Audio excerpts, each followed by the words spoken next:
Welcome to another episode of Living a Full Life. I am Dr. Enrico Dolcecore. Thanks for joining us this week. This week's podcast is all about probiotics and the gut biome. There's a lot of misconception about the gut biome and probiotics, and we as a culture forget about them. We'll get on this whole probiotic thing because we listen to something on the radio, and then we forget about it for a long period of time. And there's another misconception thinking that probiotics are needed every single day. But understanding what probiotics are is going to give you a better rule of thumb, per se, on how to use them in your life. And I think we're in a gut epidemic of real poor gut health for most Americans, most people.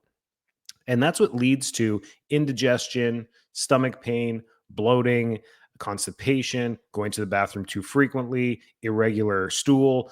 All of the things that the gut does can tell us about overall function in the body. And it comes from this biosis that we're supposed to build in a healthy diet, really, is where it comes from. By eating a healthy diet, we build a healthy biome in the gut. And it starts right from birth, right? We talk about this. If you listen to some of our old podcasts about colic and infants, we talk about breast milk and how important that is to build the microbiome early in life. And if we didn't get breastfed, then what we can do through foods to get there. And really the processed food epidemic we're in, the pandemic, I should call it. I mean, it's absolutely horrible. We mainly eat processed foods. We just don't get the biome buildup that we need to. So understanding how probiotics work and breaking down prebiotics and even postbiotics can really help us build our gut in a healthy way and also relieve a lot of symptoms. This is the solution for a lot of people, along with a revamp of the diet, can really help rebuild gut health, which can eliminate a lot of the gut issues that are out there. That's the whole point of this podcast. So let's dive into what probiotics really are and simply gloss over the biome. There's a couple podcasts from last season about the gut biome where we dive right into it. And maybe we'll do another one again, but let's talk about probiotics. That's what today is all about.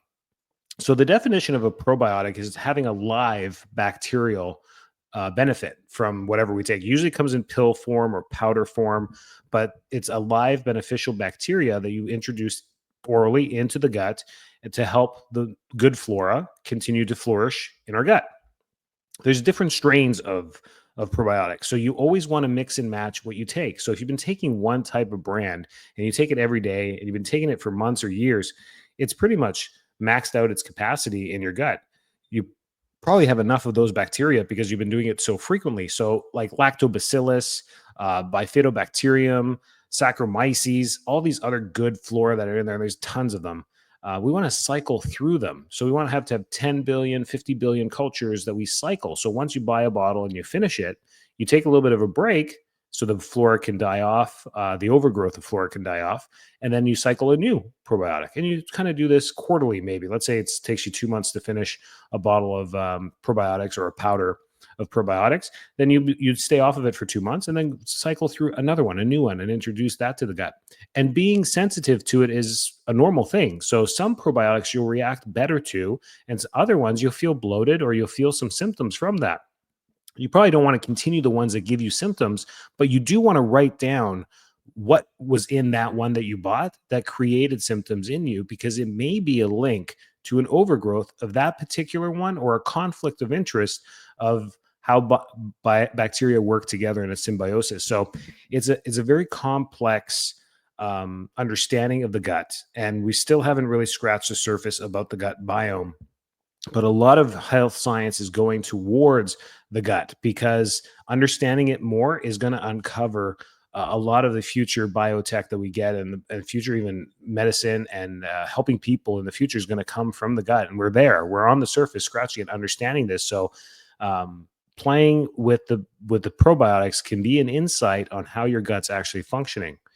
The difference between probiotics, prebiotics, and postbiotics, I think there's a lot of confusion about that. Probiotics are something you just take regularly, like a supplement. Prebiotics are considered pre-digestive things that you can take, like even digestive enzymes or prebiotics that you take to build up to probiotics. So prebiotic would probably be used after a course of antibiotics. For example, let's say you got an infection or a virus or whatever, maybe probably an infection with fever. You went to the doctor, like, here, we're giving you some antibiotics along with some Flonase or whatever it is, so you get better. You take the 7 to 10 day course of antibiotics. That antibiotic will mostly wipe out your gut bacteria completely. That's what antibiotics do, is they kill it all. So then you're depleted with a very scarce microbiome. This is where you want to bring in a prebiotic to help nurture more flora to come back in instead of diving right back into a probiotic. There's some studies that show taking a probiotic with your antibiotics could be beneficial. However, the antibiotic is still going to kill off all of the good flora. Makes sense? And bad flora. It's going to kill off everything because that's what antibiotics do. So that's that. And then postbiotics are after, usually after meal or a cycle after a probiotic cycle of 2-3 months. You would take a postbiotic to help again with the flora and overgrowth of the bacteria that you're building in there. Remember, when you introduce 50 billion cultures and you take that every day to help supplement your diet, you're going to build up the flora, which is good. But then we can get to what's called an overgrowth. Once we get to an overgrowth of certain bacteria in the body, it can create waste and gas and other products that come off of it as well. As they start to overgrow, they start to die off. They have to do that. That's the cycle of bacteria. Once they've eclipsed their space and used up the food sources, they have to die off. That's the way it is. It's a growth until there's die off. So that's how bacteria work in their environments. And when they're in the gut, they only have so much resources to work with. And then when you got thousands of different strains, it becomes complicated. Kind of like the world we live in. Thousands of different species living on Earth in harmony, right? That's the whole point of the gut as well. So why do we need probiotics? Here's the science behind it. It really helps with digestive health. Our bacteria make up 90% of the digestion, of the total digestion that we do. The other are some enzymes and acids that our body produces to help break down food. The rest of it, the 90%, is broken down by the bacteria in our gut. So it helps break down food. It helps also absorb the nutrients, and it prevents bloating.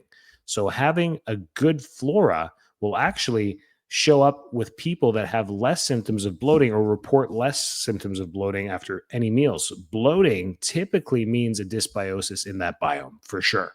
Bloating is probably the most obvious symptom. If you eat any meal and you bloat, it's because the bacteria are just not right.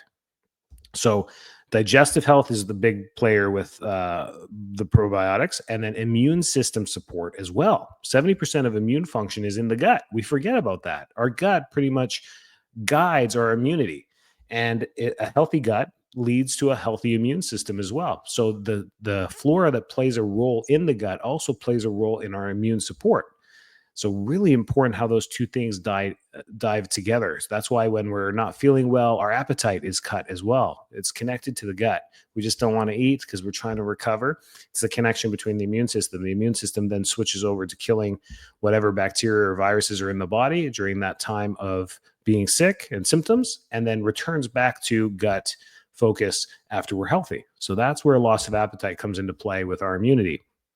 Mood and mental health as well. The gut-brain connection is very, very real. Neurotransmitters like serotonin are based off of gut activity. So that's where we have like sugar cravings or food, and food makes us happy and all those good things. Makes me happy. And that's because of the serotonin release there as well. So those are the things that are connected between the brain and the gut and the immunity, and the gut itself for digestion. And also, it's pretty much the cursor for all inflammatory chronic diseases out there. A healthy gut can prevent most of these chronic diseases that we have out there. The link between gut health and conditions like obesity, diabetes, autoimmune diseases, and even cardiovascular diseases are all linked back to the gut and its inflammatory states. Very interesting stuff there. And I hope I've built up the importance of why we want to look at this and how probiotics can be a highly useful tool to help regulate and support healthy digestive system. So the gut biome, we don't want to dive into a whole 40-minute podcast about the biome. We have that. Let's just kind of go into it. You know what? It's a diverse ecosystem. That's really what it is, of bacteria inside of the intestines, with all of them playing different roles. Some bacteria actually are sustained in the gut that could poison you in high consumption, like E. coli. E. coli is prevalent in the gut, in the intestine, and it's there for a reason. The E. coli actually lives off of some of the waste, uh, die off waste byproducts of other bacteria. It's crazy how they all work together. So they actually take the waste products, or and then make other gas products from that as well. Usually, certain gases or methane and some other things that are made from the waste products of bacteria in there. But they play a role in breaking down other waste products from other bacteria. It's an amazing diversity that's in our guts. So diet, lifestyle, and antibiotics play a big gut role here. So our lifestyle and how active we are definitely supports the gut.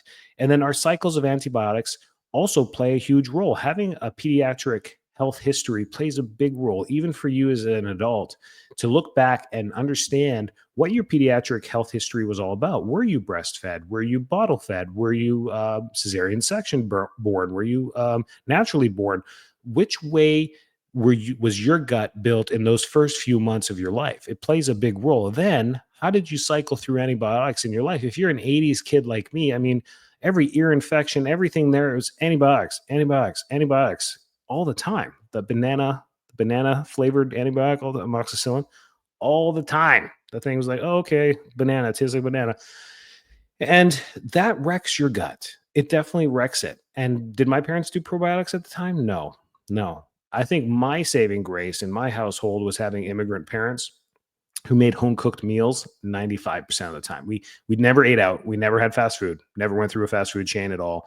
Never did anything. If we did go out to celebrate a birthday, it'd be a restaurant, an Italian restaurant or a Chinese restaurant or something that we all enjoyed as a family. Otherwise, we cooked at home. That was probably the saving grace for that, because we ate a lot of veggies. We ate a Mediterranean diet, which helped with the probiotics. We had sauerkraut. We had pickles. We had the stuff that gave us the bacteria, I think, in my theory, because otherwise I have no idea how my family and my relatives lived for so long. I have nothing to tell you. I have no idea how they all lived to 100 and above. I have no clue on my dad's side. Even my Greek side, they have aunts and uncles that are approaching 100, and they're on like no meds. Like, it's unbelievable. And I've been studying it and trying to understand it, but diet plays a huge role in this. So we need to understand the importance of microbial diversity and why probiotic can play that role. Because of the complexity of the gut, this is why a probiotic makes life so simple. That's why we need it, is because at least we're doing something to cultivate the biosis in our gut. At least we do something. So if you've forgotten about your probiotic for the last, year or two, go get one. Anyone. Just start with something, and just listen to how you feel. Yes, it could be normal to have a side effect to it, like bloating or discomfort, or that probably not the best probiotic for you. And they're not that expensive. So if you find one that's not good, give it to your spouse. Let them test it as well. Not because you got bloated and you want to make them bloated. This isn't a competition, but maybe it does well for their gut. Then they can take it. But having a probiotic plays a great role. And then naturally, it comes through the foods that we eat. So I brought up a couple examples of them. Fermented foods. You can ferment anything, and that will have more probiotic, like sauerkraut. A properly fermented sauerkraut has more probiotic than anything that can be encapsulated or in powder form. It's going to have trillions of biotic properties to it. Trillions. So you can't even buy this. So that's where this stuff plays a big role. I love the Americans when we talk about this stuff. Once in a while, you'll find one that I love sauerkraut, but most people are like, ugh, sauerkraut, ugh, sauerkraut. I don't care what you ferment whatever you want, but fermentosis, or fermenting things, is how you build biotics inside of the fermenting process is where bacteria love to live. And the nice thing about the fermenting process is you get the good bacteria. It kills the gram negative bacteria, the bad stuff that can hurt us. So that's great. So fermenting plays a big role in that. So kimchi, sauerkraut, kefir, miso soup, all that good stuff have great probiotic sources in them. Just find organic and clean sources of that as well. So you want to be taking probiotics on a cycle. Now, this is where we get into a little bit of medicine here. So to give you advice over a podcast, I can't do it. It's not going to work because each person's a little bit different. But there's a couple things you need to take into consideration is what are your symptoms? First off, if we're dealing with something severe like ulcerative colitis or diverticulitis, be careful taking any probiotics. We don't want to disrupt the gut lining. It's already inflamed. You're already in pain. It may cause more pain. So be careful with this. Work with a doctor, functional medicine doctor, that can analyze your gut flora and check that. And here's a PSA for everyone. Everyone should get a stool test at some point in their adult life to measure out and map out where the strains of bacteria are in your body, in your gut. You need to. Otherwise, you have no idea what you're feeding or what you're not feeding, or which are the good guys or which are the bad guys, or how many of each. It's like this biosis that we want to create of peace and harmony in the gut. It's just like the wishes and hopes of Earth, right? We want to live in peace and harmony around the world, all people living together in all species, right? Well, good luck with that. And then the gut is the same thing. So that's the theory that we want to get to, but it's not. It's a war in there all the time because you get these growths of bad bacteria that grow there, cause a lot of symptoms like candida, um, H. pylori. There's a whole bunch of things out there. The bad guys that can grow, even E. coli, can grow, cause a lot of pain and discomfort, and actually attack the good flora. Then, with courses of antibiotics, alcohol, and so a lot of the processed foods, we kill off the good bacteria as well. They don't stand a chance. So the bad guys start to grow in there and they take over. And then we have to build our armies back up from scratch, fight them off. And it's this constant war that goes on in the gut. But that's what homeostasis is all about, pulling things back to the middle, pulling them back to health. That's the point there. So some myths about probiotics. Let's go through them. These are the probably 3 or 4 things I hear in my office all the time. All probiotics are the same. Can I take any one? No, different strains have different benefits. And that's, again, maybe a stool test can guide you into the right direction. So when you work with a functional medicine doctor, let's say you work with Dr. Hafer at our office, you would get it onto a call. You would get the stool tests at your home. You would do it. You would ship it off. FedEx picks it up the next morning. And in 2 weeks, you got your results. And it goes through all of them. Then we know which strains and which probiotics you need. That is the best way to do it. So not all probiotics are the same. And there's no one shelf probiotic that's best for everyone. So there's that too. So that's why you have to play with the ones that work. So if you take one and you feel better, that's a good one for you. That's the one where you're hitting probably the right things. So that's great. And that's why you can cycle through a bunch of them. Myth number 2, you only need yogurt for gut health. I love this one. No way. Yogurts don't have enough active cultures. I don't care which advertisement you watch on television. They do not have enough that are worth you consuming the yogurt in the first place. They're filled with sugar, they're processed, and you're not getting much of a nutritional benefit from them. I'm not a big fan of them at all. It gives you something. It gives you something. And the sad truth is our American children are not getting any good food. This is the standard of health now. So them eating a little bit of yogurt is like, oh, it's kind of a win for them. But for most of you listening to this podcast, you're probably on the health train anyways, trying to stay well and healthy so that you're 91 years old and on the golf course or on a cruise ship like me. That's my goal. When people ask me, what's your definition of health? I want to be 94 years old and choosing which cruise to take, not choosing which nurse in the nursing home is going to wipe my butt. Simple, to the point, right? That's what I think health and vitality is all about, getting to that point. More probiotics equals better results. Again, no. We could end up creating a little bit of a mob attack in the gut if we do that. So quality and strain diversity matter more than quantity. So watching the label and seeing 10 billion or 50 billion, don't just buy the 50 billion because it's more than the 10 billion. That's not it's not a logical way of putting probiotics into your body. So that's a myth as well. Probiotics work instantly. Definitely not. These bacteria need to cultivate and grow. And you may not get symptoms right away, or you may not feel better right away. So listening to the probiotic, usually getting a 30-day supply is always a great one. I like those small bottles. There are 30 capsules in them. You take them. It's going to take you 2-3 weeks to even notice anything, but be consistent with them. Take them 7 out of 7 days a week, as recommended on the side of the bottle. Typically, it's a few hours before a meal or around meals. That's typically how you take your probiotics. And then just monitor, see how you feel. See if it's making you feel better or feel worse. And probiotics alone can fix gut issues. No, And they absolutely cannot. It all comes back to diet. A diverse diet of everything is required to feed all the bacteria and good flora in our gut. They are all put there for a purpose. And there's species of bacteria that only eat meat products. They only eat and break down meats. There's those. Then there's ones that only break down fructose. Then there's other ones that only break down dextrose. Then there's ones that only break down fiber. Then there's ones that only break down, fish proteins. Some of them only have like so there's a whole bunch of them in there waiting for a diverse diet and different vegetables. A lot of vegetables that come from the ground actually have their own enzymes. So as soon as you start to chew them, they start to break down themselves. They're pre-made with their own enzymes. So once they fall off the tree or once they fall off the vine and they're sitting there, they decompose quickly because they have their own enzyme inside of them that decomposes them. Most living organisms do that as well. So that's pretty cool stuff. It's all made in a symbiotic relationship. So diet is the most important thing there. Okay. Probiotics are essential for digestion, immunity, and mental health. Gut diversity matters. Support it with diet, lifestyle, and the right probiotics. Rotate probiotic strains and don't rely only on supplements. And be aware of myths and choose probiotics wisely. Typically, if you need any help, working with a functional medicine doctor is just a guided light into a dark forest. It works really well. They can guide you in the right direction. I hope you learned something on this podcast today. But definitely, if you haven't been taking a probiotic in a while, go get one for sure. They're safe. They're effective. The worst thing that can happen is you get a little bit of a side effect to it, and then you just stop it. Not a big deal.